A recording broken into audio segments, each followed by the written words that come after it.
Oh, nanti. Bismillahirrahmanirrahim. Assalamualaikum warahmatullahi wabarakatuh. Perkenalkan, nama saya Muhammad Ubaidillah dari Desa Celarak, Kecamatan Leces.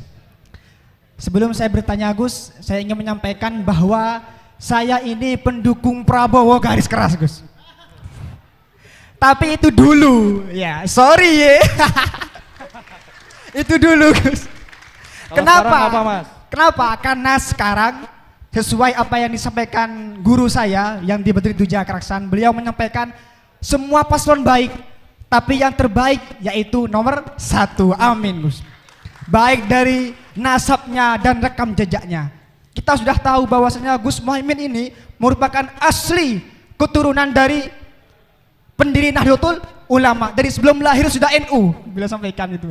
Kemudian rekam jejaknya, beliau sudah berkiprah lama dalam dunia politik. Kita tahu bagaimana beliau memperjuangkan masyarakat kecil, terutama memperjuangkan santri. Saya sendiri backgroundnya dari santri Gus. Kemudian pertanyaannya yang pertama adalah bagaimana, apakah ada program khusus untuk generasi milenial untuk ikut andil dalam mengawasi dana transparansi desa?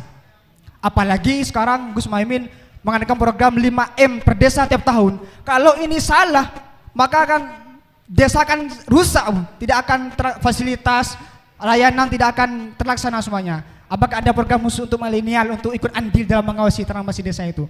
Kemudian yang kedua Gus, pertanyaan kedua, karena saya background dari santri, fungsi selepet itu membangunkan yang loyo.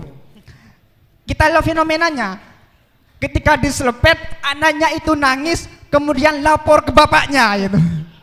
Akhirnya bapaknya memarahi yang nyelepet, ustadznya dimarahi lah. Itu bagaimana cara tanggapan Gus Muhaimin untuk Terima kasih sebelumnya, monggo dijawab Gus. Oke, terima kasih. Mas, untuk sesi ini dijawabnya nanti di akhir, jadi saya izin untuk kembali lagi Mas ya. Tapi tadi ada hadiah dulu dari Gus Imin. Ini kayaknya Mas dilaporin sama orang tua yang diselepet, jangan-jangan ya, dia lapor ke Gus Imin ternyata.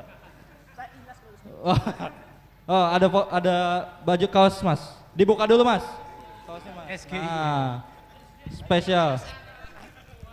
Selepet Gus Imin, wena. Oke, terima kasih Mas. Mas siapa namanya tadi Mas? Mas Ubaidillah. Oke, ini menarik juga soal anak muda dan dana desa. Yang kedua dari Ubaidillah Leces. Program untuk kaum muda, insya Allah. Jadi begini,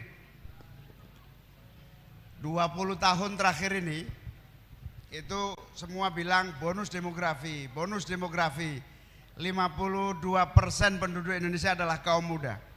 Tapi dari 20 tahun terakhir ini belum ada satu program spesifik yang bisa menumbuh kembangkan kaum muda.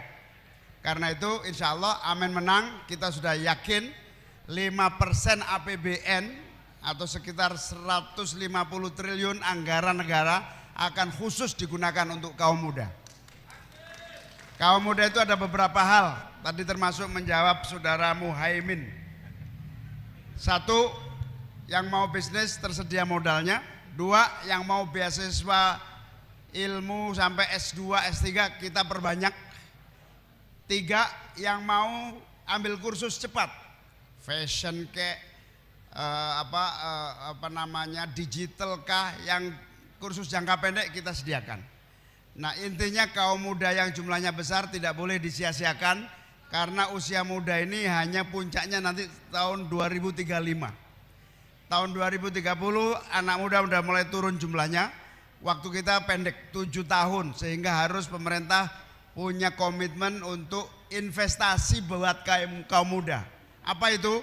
Melihat kaum muda diberi fasilitas bukan membuang uang tapi investasi.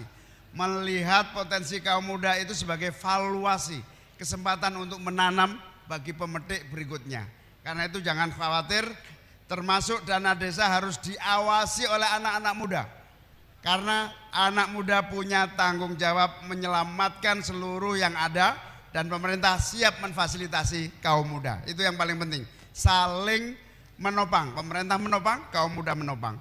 Zahratul Hasanah, kebijakan ekonomi global. Ini luar